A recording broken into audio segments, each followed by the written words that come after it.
number 17 on my Mondo movie countdown. And number 17 is, drumroll, Suspiria, 1977 by Dario Argento. Some spoilers may occur, although I pretty promise that I'll do my best to avoid that. Thank you for joining me. So Suspiria, the plot is basically a ballerina from New York. She goes to this posh elite ballet school in Germany. And she travels there, and spoiler alert, it essentially turns out to be run by a coven of witches, which doesn't surprise me a bit, because I went to ballet school, and I think it's fairly obvious that they're all run by coven of witches.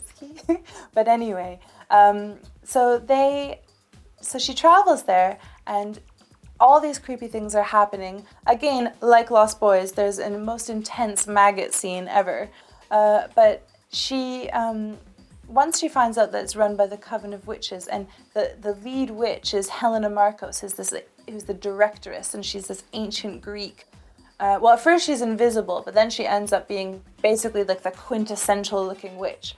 And whenever she's there, there's this really like disgusting snoring that she always does, and then you know she's around. And the ending being like, unveiling this coven, it reminds me a lot of Rosemary's Baby at the end, like where there's a sort of occult coven. And in fact, though, it turns out that the ballet school used to be a school for the occult, which is just so great.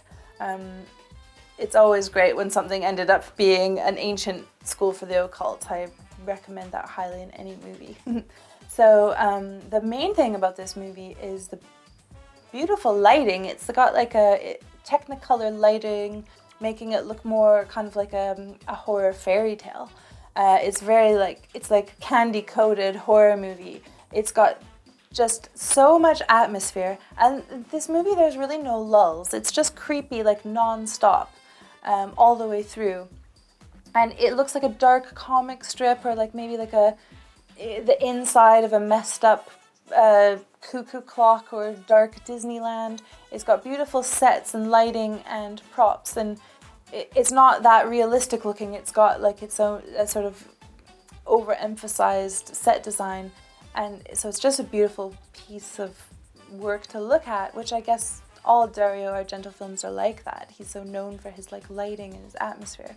And this is, I like all his films, but this one's my favorite that I've seen of his. And the music's great too. Going back to what I said about a candy-covered horror or a fairy tale horror, the music is like a tinny music box, like a decrepit, tinny, like a high treble, organy, tinkly music box from hell. And the music was all done by this band called Goblin from Italy, and they were like a prog rock band.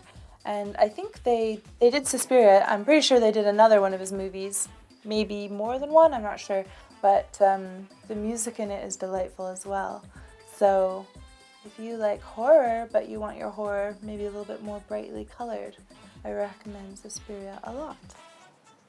If you've liked my film reviews, then please subscribe.